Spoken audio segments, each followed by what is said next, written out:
سيد الأنبياء والمرسلين قال الله تعالى وتبارك في القرآن المجيد والفرقان الحميد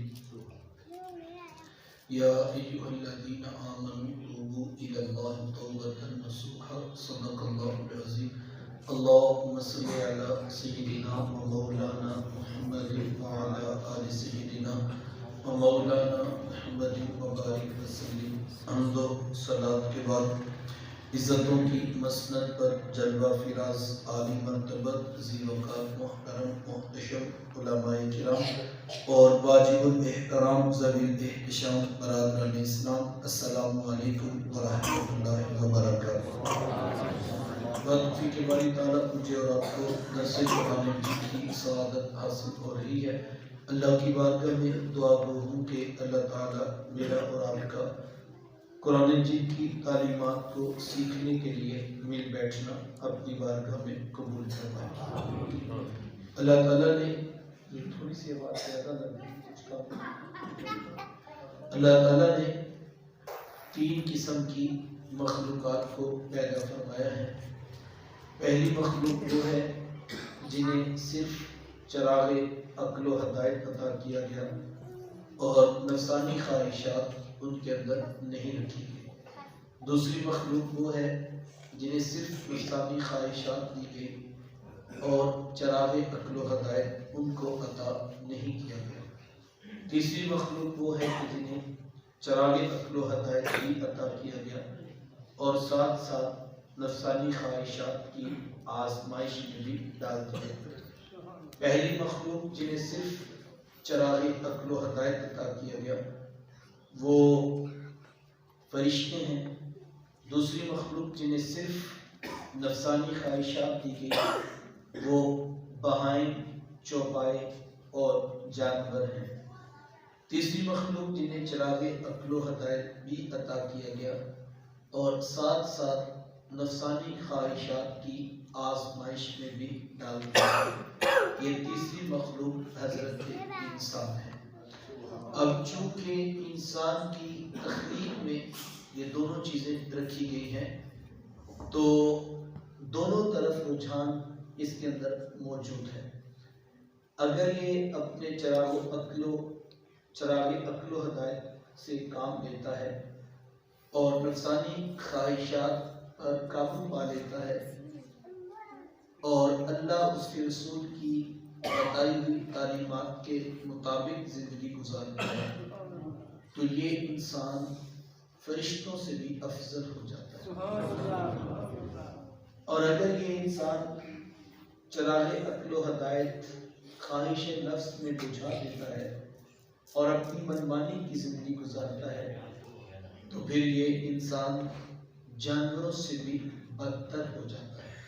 پھر خود قرآن نے کہا اولئک کالانعام بل ھم اضل، یہ چوپائے ہیں دل کہانی ان سے بھی زیادہ گرے ہوئے۔ تو یہ انسان کے اندر دونوں طرح کا رجحان رکھا گیا ہے، اس کے اندر چراغ عقل و ہدایت بھی ہے اور نفسانی خواہشات بھی اس کے ساتھ جوڑ دی گئی۔ اب چونکہ خواہشات اس کے اندر موجود ہیں، گناہ کا رجحان بھی موجود ہے، تو ممکن نہیں کہ یہ ہمیشہ گناہوں سے بچا رہے، چونکہ ایک چیز ہے جو اس کے اندر رکھی گئی ہے تو کبھی نہ کبھی کہیں نہ کہیں کوئی نہ کوئی گناہ اس سے ضرور سرزد ہو جائے گا۔ تو جب کبھی گناہ سرزد ہو جائے تو پھر اس کو خوبصورت طریقہ توبہ کا بھی دیا گیا ہے کہ یہ پلٹ کر مالک کی دہلیز پہ آ جائے اور اپنا عذر پیش کر دے، اپنی معذرت پیش کر دے اور عرض کرے مالک میرے سے یہ گناہ ہو گیا، لہٰذا تو کرم فرما ہے، تو مجھے معاف فرما دے، میں تیری بارگاہ میں رجوع کرتا ہوں۔ تو اللہ کو اپنے بندے کا یہ عمل بہت زیادہ پسند ہے۔ اب 2 چیزیں یہاں پہ دیکھنے والی ہیں کہ گناہ کا ہو جانا یہ بڑی بات نہیں، اصل گمراہی یہ ہے کہ گناہ ہو جانے کے بعد انسان گناہ پر مطمئن ہو جائے یا گناہ کرنے کے بعد اس کی کیفیت یہ ہو جائے کہ اب وہ گناہ کے بھی دلائل دیتا ہے. آپ کو ایسے لوگ معاشرے میں نظر آئے کہ کبھی ایک ایسا دور تھا کہ کوئی شخص گناہ کرتا تھا تو اپنے اندر وہ شرمندہ تھا کہ یار میں یہ کوتاہی کرتا ہوں، اور اگر کسی نے کہنا تو اس نے کہنا کہ بالکل آپ کی بات بجا ہے، آپ دعا کریں اللہ مجھے بھی ہدایت دے. یہ ایک زمانہ تھا. آج آپ کسی سے بات کر کے دیکھیں، وہ آگے سے 10 دلائل دیتا ہے کہ جناب یہ گناہ ہے ہی نہیں. تو یہ بڑی گمراہی ہے کہ انسان گناہ کو گناہ بھی نہیں سمجھتا. ایک ہے کہ ایک شخص رشوت لیتا ہے، ایک ہے کہ رشوت بھی لیتا ہے اور اس کے جائز ہونے کے دلائل بھی پیش آئے. یہ گمراہی کے ساتھ تک بڑھ چکی ہے. شاید اسی کیفیت کو حدیث میں بیان کیا گیا تھا کہ جب انسان گناہ کرتا ہے تو ایک سیاہ دھبا اس کے دل پہ پڑ جاتا ہے. اگر وہ توبہ کر لے تو ٹھیک، ورنہ وہ دھبا گناہ کا اسی طرح سیاہ اس کے دل پہ رہتا ہے. پھر دوسرا گناہ، پھر تیسرا گناہ، پھر چوتھا گناہ، یہاں تک کہ کرتے کرتے اس کا دل سیاہ ہو جاتا ہے. اور پھر دل کی یہ کیفیت ہو چکی ہوتی ہے کہ وہ مطمئن ہوتا ہے اور اس کے بعد اس سے ہدایت جو ہے وہ واپس لے لی جاتی ہے. تو مجھے اور آپ کو اس بات کو دیکھنا ہے. میں نے کہا گناہ کا ہو جانا بڑی بات نہیں، گناہ کرنے کے بعد اصل یہ ہے کہ انسان رجوع کرے. اور اگر گناہ کرنے کے بعد گناہ کے دلائل ہیں، آپ قرآن میں بھی اٹھائیں جس وقت اللہ تعالیٰ نے فرشتوں کو حکم دیا کہ وَإِذْ قُلْنَا لِلْمَلَائِكَةِ اسْجُدُوا لِآدَمَ کہ تم آدم علیہ السلام کو سجدہ کرو، فَسَجَدُوا إِلَّا إِبْلِيسَ، سب نے سجدہ کیا مگر ابلیس نے سجدہ نہیں کیا. ابا واستکبر وکان من الکافرین، اس نے انکار کیا، تکبر کیا اور وہ کافروں میں سے ہو. یہاں پر علماء نے گفتگو کی ہے اور کہا کہ جب اللہ تعالیٰ نے کہا کہ سجدہ کرو تو سب نے سجدہ کیا، لیکن ابلیس نے سجدہ نہیں کیا. اس نے انکار کر دیا، سجدہ بھی نہیں ہوا، انکار بھی ہو گیا. ابھی تک عذاب کا کوڑا نہیں برسا. اللہ تعالیٰ نے اس سے پوچھا کہ اے ابلیس تو نے سجدہ کیوں نہیں کیا؟ قال ما منعک ان تسجد، تجھے کس شے نے سجدہ کرنے سے منع کیا جبکہ تجھے میں نے حکم دیا؟ اس نے پھر کیا کہا؟ خلقتنی من نار وخلقتہ من طین، انا خیر، میں اس سے بہتر ہوں. صرف یہ نہیں کہا کہ میں بہتر ہوں، پھر آگے دلیل بھی دی. خلقتنی من نار وخلقتہ من طین، مجھے تو نے آگ سے پیدا کیا ہے اور اس کو تو نے مٹی سے پیدا کیا، لہذا آگ مٹی سے افضل ہوتی ہے اور افضل مفضول کو سجدہ نہیں کرتا. جب اس نے یہ بات کہی تو اب اللہ تعالیٰ چاہتے اپنے ازلی علم کے ساتھ اس کی اس بات پر دلائل کے انبار لگا دیے جاتے کہ آگ افضل نہیں ہوتی، مٹی افضل ہوتی. لیکن اس کی اس دلیل کا جواب نہیں دیا گیا، بلکہ کیا کہا؟ قال فاخرج، یہاں سے نکل جا، اب تیری یہاں ٹھہرنے کی کوئی جگہ نہیں.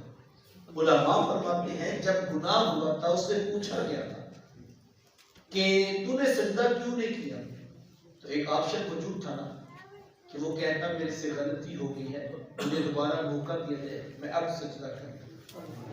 یہ آپشن موجود تھا لیکن اس نے یہ نہیں لیا. اس نے اپنے گناہ پر، اپنی نافرمانی پر دلیل پیش کی. تو گناہ کا ہو جانا بھی بہت بڑی بات، لیکن اس سے بڑی بدبختی یہ ہے کہ انسان گناہ بھی کرے اور پھر گناہ کے کرائے. اس کیفیت سے ہمیں نکلنا چاہیے. گناہ کے ہو جانے کے بعد جلدی جلدی توبہ کی طرف پلٹ آئے اور اللہ کی بارگاہ میں رجوع کر لے، عذر پیش کر لے، معذرت کر لے.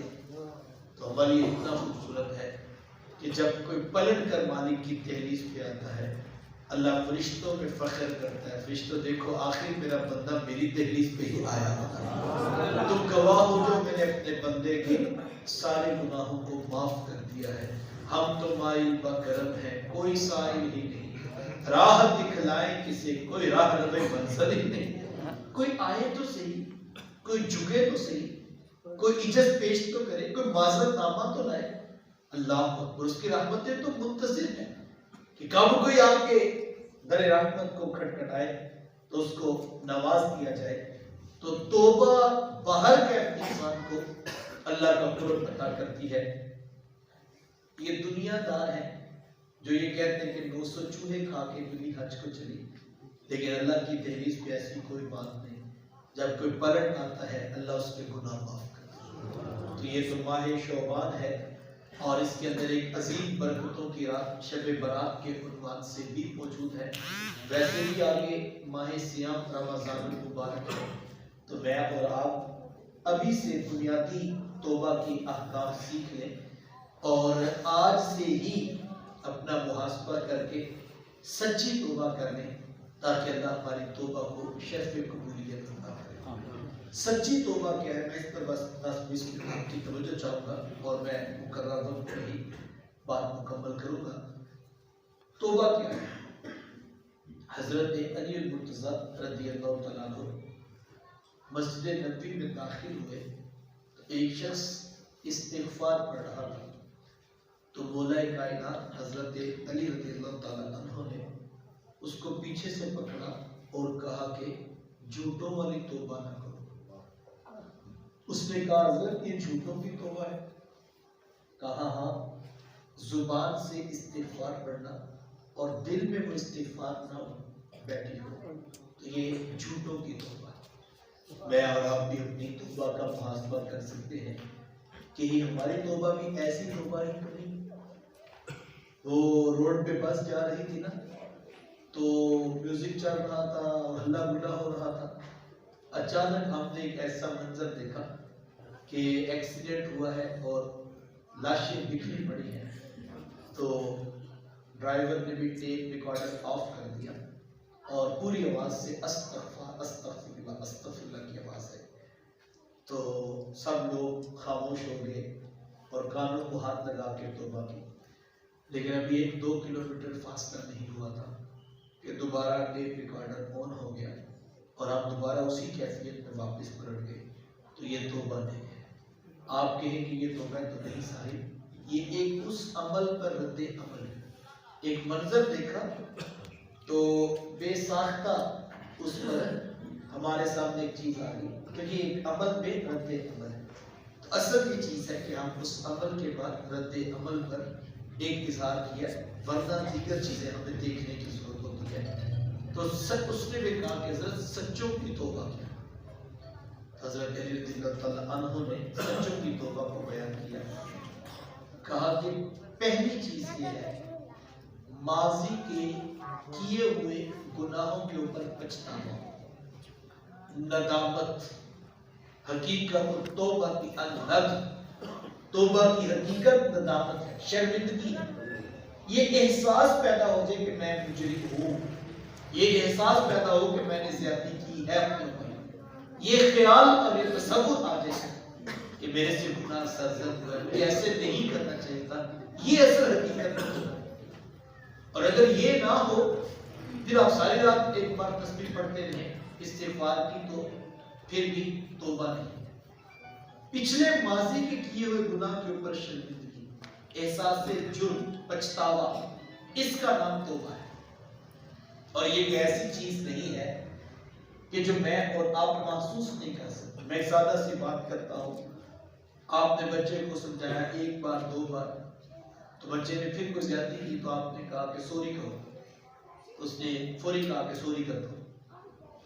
آپ نے کہا کہ یہ تو کوئی سوری نہیں تھی، وہ کہتا میں کیا کروں سوری کرتا ہوں۔ تو آپ کہتے ہیں جناب کہ نہ آنکھوں میں ندامت، نہ تمہاری باڈی لینگویج بتا رہی کہ تمہیں احساس ہوا ہے، یہ تو تم ایسے منہ پہ میرے ماری کا سوری۔ کیا خیال ہے یار، کوئی بچہ ہمارے سامنے معذرت کرے تو ہمیں پتہ چلتا ہے یہ زبان سے کر رہے ہیں دل سے کر رہے ہیں، عرش کے رحمان کے سامنے استغفار کرے اسے نہیں پتہ چلتا؟ اس کو بھی تو پتہ چلتا ہے یہ کس طرح کی توبہ ہے، یہ کیا کیا جا رہا ہے، وہ تو بند سینوں کی کہانی جانتا ہے۔ اگر ہمیں اپنے بچے کا پتہ چلتا ہے تو اس کی اللہ اکبر، اس کی تو شان یہ ہے وَمَا تَسْقُطُ مِن وَرَقَةٍ إِلَّا يَعْلَمُهَا، زمین پہ کوئی پتا بھی نہیں گرتا مگر اس کے علم میں۔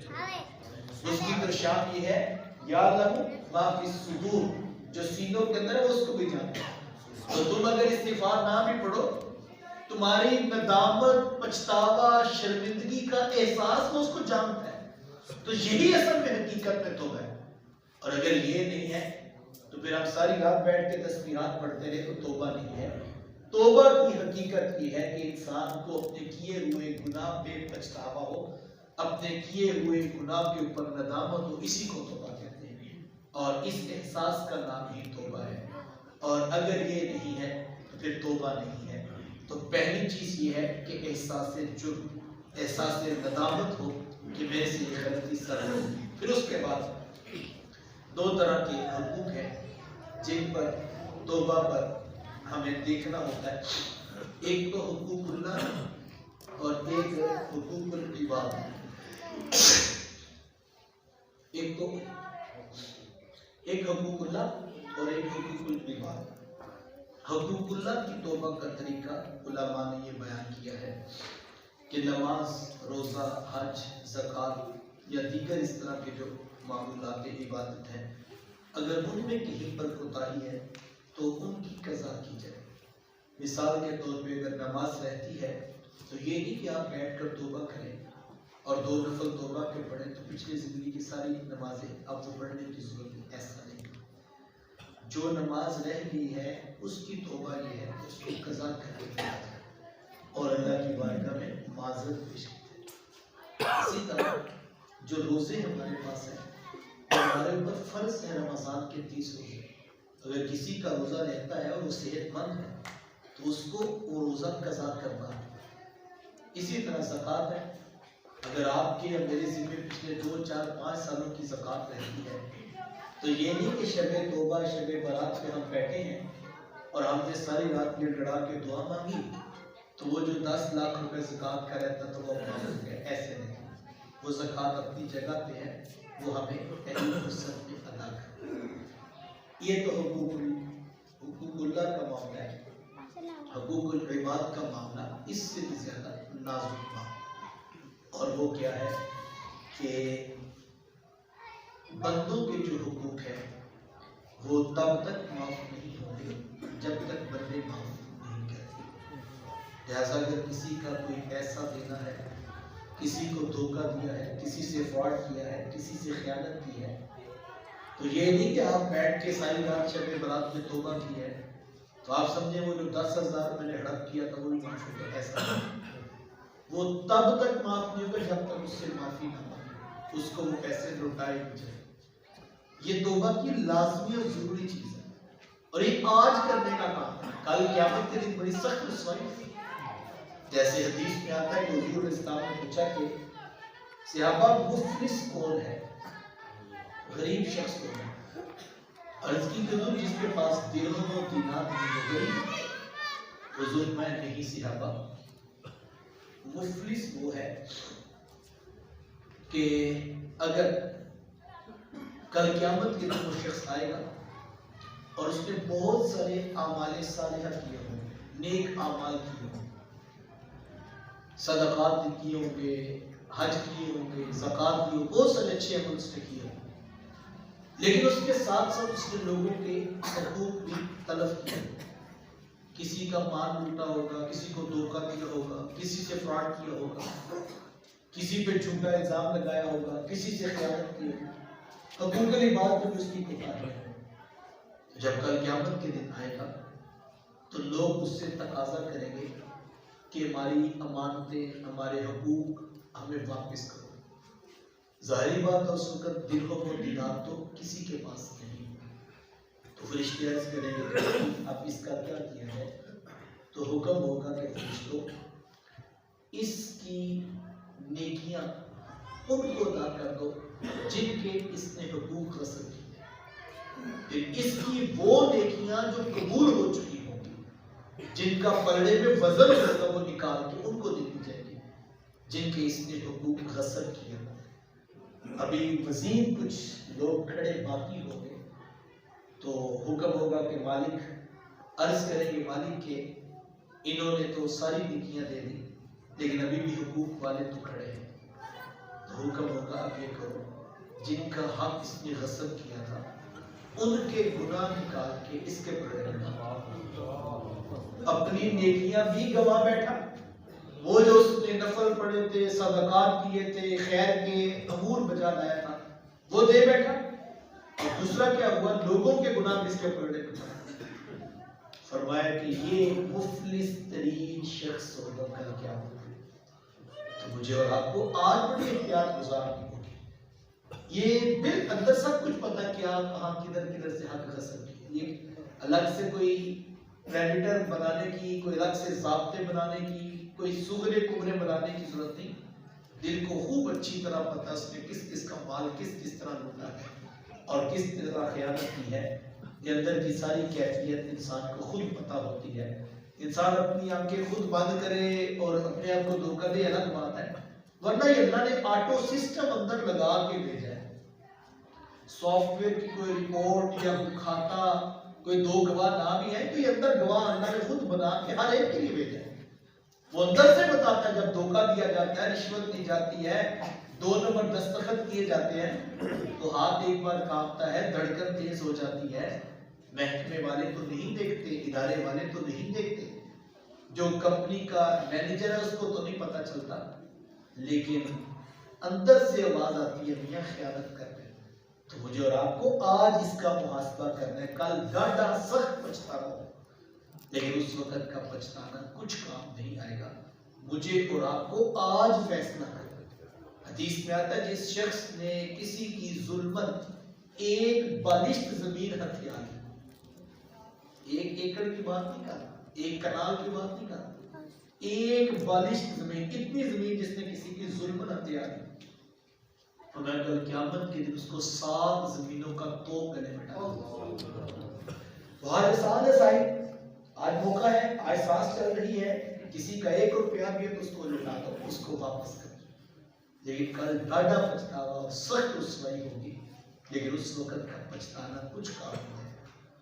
میں نے کسی دن یہ بات کی کسی موضوع پر، تو مجھے ایک صاحب نے بات میں فون کیا اور کہا کہ جناب بات تو آپ کی ٹھیک ہے لیکن اصل میں ایک معاملہ یہ ہے کہ میں نے جو ہے وہ ایک مال لوٹا ہے لیکن جو مالک ہے اس کو نہیں پتا، اور اب اگر میں اس کو بتا دوں تو یہ تو سخت رسوائی ہے، تو اب کیا کیا جائے؟ تو میں نے کہا ڈریے کل کی رسوائی سے، آج تو دنیا کی رسوائی، کل آخرت کی رسوائی، تو مجھے اور آپ کو اس پہ غور کرنا ہے۔ میں اور آپ اگر کسی کا مال کھا رہے ہیں یا کھا چکے ہیں یا ہماری نظر اس کے اوپر بری ہے تو مجھے اور آپ کو آج فیصلہ کرنا ہے، کل بڑا سخت دن ہوگا۔ وَلَا تَزِرُ وَازِرَةٌ وِزْرَ أُخْرَى، قرآن کہتا ہے کل کوئی بوجھ اٹھانے والا کسی دوسرے کا بوجھ نہیں اٹھائے گا۔ تو کل تو ماں بیٹے کا بوجھ نہیں اٹھائے گی، قرآن نے کہا نا یوم یفر المرء من اخیہ وامہ وابیہ وصاحبتہ وبنیہ، کل بندہ جان چھڑائے گا، بھاگے گا اپنے بھائیوں سے، اپنی بیوی سے، اپنے ماں باپ سے، کوئی کسی کا پرسانے حال نہیں ہوگا۔ آج تو اگر پولیس والے آ جائے، محکمے والے آ جائے تو باپ درمیان میں کھڑا ہوتا ہے تو میرے بیٹے کو کچھ نہ کرنا، میں ساتھ چلنے کے لیے تیار ہوں، ماں کہتی ہے مجھے لے جائے لیکن میرے بیٹے کو نہیں کچھ کہنا۔ لیکن کل آخرت کے معاملے میں ماں بھی جان چھڑا رہی ہوگی، بیٹا بھی جان چھڑا رہا ہوگا، تو مجھے اور آپ کو آج فیصلہ کرنا ہے اپنے معاملات میں۔ توبہ کی حقیقت یہ ایسا ہے، یہ نہیں کہ صرف نفل پڑھے اور کاغذ پاس رکھ لیے اور نفل دیکھتے جا رہے اور پڑھتے جا رہے، اپنی زندگی کو بدلنے کا نام توبہ ہے، ماضی کی کوتاہیوں کی تلافی کرنے کا نام توبہ ہے، پچھتاوے پر فیصلہ کرنے کا نام توبہ ہے، آئندہ گناہ، چوتھی بات آگے لو حضرت علی رضی اللہ عنہ یہ کرنے کے بعد پھر اللہ کی بارگاہ میں آئے، پچھتاوا ہو، احساس ندامت ہو، شرمندگی ہو، پھر اس کے بعد جن کے حقوق غصب کیے وہ ان کو لٹائے، اور پھر اللہ کی دہلیز پر آئے اور مالک کی چوکھٹ پہ آ کے کہے مولا میں پکی توبہ کرتا ہوں، عزم مصمم کرتا ہوں، دوبارہ کبھی یہ گناہ نہیں کرتا۔ یہ توبہ ہے۔ اور حضور اسلام نے فرمایا وہ جوان جس نے اتنی سچی توبہ کی کہ دوبارہ گناہوں کی طرف پلٹنا اتنا ہی مشکل تھا جس طرح جانور کے تھن سے نکلا وہ دودھ واپس پلٹانا مشکل تھا۔ فرمایا اتنا خوش قسمت شخص ہے کل قیامت کے دن جنت میں جس دروازے سے جانا چاہے وہ جا سکتا ہے، اس کو کوئی شے روکنے والی نہیں۔ کس کو ملے گی وہ شخص کس کو ملے گا؟ جس نے پختہ ارادہ کر لیا مالک آئندہ گناہ ہو گئے، یہ تو ہے۔ یہ نہیں کہ گناہ کرتے وقت خیال بھی نہیں بلکہ پلان ہو رہا ہے کہ صبح اسی طرح چل جائے۔ یہ تو ہم آ چکے ہیں محفل میں، تو ہم نے آج توبہ کی ہے، دودھ میں پانی اسی طرح ڈالنا ہے، رشوت اسی طرح ہی لینی ہے، سودی کاروبار اسی طرح، کوئی پلان نہیں ذہن کے کسی خانے میں بھی یا صبح بیٹھ کے ایک بار حساب کر کے جس کا جو ہے میں اس کو واپس کر دوں گا۔ یہ کوئی ذہن کے کسی خانے میں خیال نہیں۔ ہم چیخ بھی رہے ہیں، ہم رو بھی رہے ہیں، ہم منتیں بھی کر رہے ہیں مالک ہمیں معاف کر دیں، تو یہ ایک ایکٹیویٹی ہے۔ اصل یہ ہے کہ فیصلہ کیا جائے اور اس کے بعد فیصلے کے بعد پھر نقصان ہو یا فائدہ ہو، پھر جس کے پیسے جتنے بنتے اس کو لٹا دیے جائے اور اس سے معذرت کی جائے اور ایک نئی زندگی کا آغاز توبہ کے بعد ہوتا ہے۔ اور یہ وہ توبہ ہے شاید کہ جس کے بارے میں قرآن نے کہا تھا یبدل اللہ سیئاتہم حسنات۔ جب کوئی پلٹ کے اللہ کی دہلیز پہ آتا ہے اور سچی توبہ کرتا ہے، مالک فرماتے ہیں ہم اس کے گناہوں کو پلٹا کے نیکیوں میں تبدیل کرتے ہیں۔ یہ وہ توبہ ہوتی ہے اور مجھے اور آپ کو اس توبہ کے لیے کوشش کرنا ہے، اور یہ حقیقت توبہ ہے۔ تو میں آپ سے بڑے درد دل سے یہ کہوں گا کہ میں اور آپ ایک بار فیصلہ کریں اور اپنے رب کو راضی کرنے کے لیے بہت مشکل ضرور ہوگا، اس پہ 2-4 دن لگا لیں، کاغذ پینسل لے کے بیٹھ جائیں اور پھر فیصلہ کرتے کہ رازق اللہ ہے، مالک رب ہے، جس کا جو لوٹا ہے، جو مجھے پتا ہے جو مجھے نہیں پتا میں اس کے اوپر غور کروں گا اور اپنی زندگی کو آئندہ کے لیے اتنے کبیرہ گناہوں سے آلودہ نہیں ہونے دوں گا۔ یہ حقیقت ہے توبہ، اور یہ فقط آنے سے پہلے توبہ ہے۔ یہ بات بھی ذہن نشین ہے۔ جب بڑھاپا آ گیا، اعضاء بدنیاں کمزور ہو گئے اور بالکل موت کا رشتہ سامنے آ گیا، اب بابا ایسے ہاتھ کرتا ہے تو کہتے بابا کہتا دور ہو جاؤ، وہ کہتا بانٹ دو، کہتے نہیں اب سمجھ نہیں آتی ہے، پھر سمجھ نہیں آتی صاحب، پھر وہ کہتے اب تیرے ہاتھ سے نکل گیا۔ جب تک ہاتھ نہیں ہوتا اس وقت تو قابض بنا ہوا تھا، اس وقت تو کسی کو ہاتھ بھی نہیں لگانے دیا، اس وقت تو راہ خدا میں خرچ کرنے کی توفیق ہی نہیں ہوئی۔ اب جب ہاتھ سے نکل گیا تو اب کہتا ہے میں اتنے دیتا تو میں اتنے دیتا، اس وقت کا فائدہ کوئی نہیں۔ جب ہاتھ میں ہے، جب سانس بھی چل رہی ہے، ہوش و حواس بھی ہے، اس وقت کیوں نہیں فیصلہ کیا تھا؟ تو مجھے اور آپ کو راہ خدا میں اس وقت تک لوٹانا ہے جب تک موت آتی۔ قرآن یہی کہا انفقوا مما رزقناکم من قبل ان یأتی احدکم الموت، اس سے پہلے کہ تم میں سے کسی کے پاس موت آ جائے راہ خدا میں جلدی جلدی خرچ کرو۔ تو ہمیں یہ کہا گیا کہ میں اور آپ اپنے معاملات کے اندر غور کریں گے، اور یہی حقیقت توبہ ہے۔ اور جن کو یہ نصیب ہو جاتی ہے، اللہ اکبر، وہ جب عزم مصمم کیا جائے تو اللہ کی بارگاہ میں پورے تیقن کے ساتھ بیٹھے کہ میرا رب مجھے ضرور معاف کرے گا۔ جتنا یقین اس کی بارگاہ میں کامل ہوتا ہے اتنی جلدی دعا قبول ہوتی ہے۔ اللہ کے رسول صلی اللہ علیہ وسلم بیٹھے تھے، صحابہ تشریف فرما، ایک شخص مسجد میں آیا اور اس نے آپ کے 2 رکعت نفل ادا کی۔ نماز پڑھ لینے کے بعد جب اس نے دعا کے ہاتھ اٹھائے تو اس کے لبوں پہ لفظ کیا تھے؟ اللہم انی اسألک انک انت اللہ لا الہ الا انت۔ اے اللہ میں تجھ سے اس لیے مانگتا ہوں کہ مالک تو میرا اللہ جو ہے، لا الہ الا انت، تیرے علاوہ اور کوئی ہے بھی تو۔ جب اس نے اتنے تیقن سے مانگا کہ مولا تیرے علاوہ کوئی ہے ہی نہیں ہے، تو حضور نے سامنے پاس بیٹھے شخص سے کہا وہ جو کونے میں بیٹھا دعا مانگ رہا ہے اسے بشارت سنا دو، عرش کے رحمان نے تیری دعا قبول کر لی۔ توبہ تو قبول ہوتی ہے، لیکن کوئی توبہ کرنے والا بھی تو طریقہ عزم لے کر آئے۔ عزم مصمم کے ساتھ جب توبہ کی جائے تو ابھی انسان کے آنکھ سے آنسو بھی نہیں ٹپکتا تو ابر کرم پہلے برستا ہے اور اس کی گناہوں کو معاف کر دیا جاتا ہے. تو رمضان مبارک کی بھی آمد ہے اور شعبان المعظم بھی برکتوں کا حامل ہے. تو بہت سارے لوگوں نے یقیناً یہ نیت باندھی ہوگی کہ ہم اللہ کی بارگاہ میں توبہ کریں گے, رجوع کریں گے اور اپنے رب کو راضی کریں گے. تو میں آپ سب مل کر یہ بات دیکھیں گے کہ ہم اس بات پر, اچھی بات ہے, یہ نیت بڑی اچھی ہے کہ ہم رمضان میں روزے بھی رکھیں گے, تراویح بھی پڑھیں گے, توبہ بھی کریں گے, یہ بڑی اچھی بات ہے. لیکن میں یہ کہتا ہوں کہ کس کو یقین ہے کہ اس کو رمضان دیکھنا نصیب ہوگا؟ ہم اللہ کی بارگاہ میں امید تو رکھتے ہیں لیکن یقین تو نہیں ہے. نہ جانے کس کو پیغام نظر آ جائے. یہ تو 25 دن پڑے ہیں, کیا پتہ ایک لمحے کبھی. تو اتنا وقت بھی مؤخر کیوں کیا جائے کہ ہم رمضان میں توبہ کریں گے اور پھر ہم نمازیں پڑھیں گے آج سے, ابھی سے. یہ بھی نہیں کہ کل سے. کتنے لوگ ہیں جو کہتے تھے کل سے نماز شروع کریں, ان کی زندگی کے بھی کل نہیں آئی اور زندگی ختم ہو گئی. کتنے ہیں جا کے قبرستانوں میں دیکھیے, قبرستان خیر ہے لیکن وہ کہتے تھے کل سے شروع کریں. وہ کل نہیں آئی لیکن قبر کے دن رات آج پہنچی. قبر اس سے کہ میری اور آپ کی رات آ جائے اور زندگی کی کہانی ختم ہو جائے. میں اور آپ آج بھی فیصلہ کریں اور اپنے رب کو راضی کر لیں کہ مالک تو ہی ہمارا رب ہے اور تو ہی ہمیں معاف فرمانے والا ہے. میں اور آپ اپنے رب کو راضی کریں گے اور اپنے رب کے حضور رجوع کریں گے. یہی حقیقت توبہ ہے. اللہ کی بارگاہ میں دعا گو ہو اللہ مجھے آپ کو توفیق عمل نصیب فرمائے.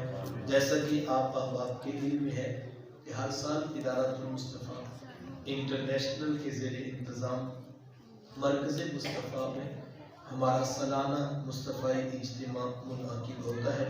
اس سال بھی انشاءاللہ عزیز 3 مارچ بروز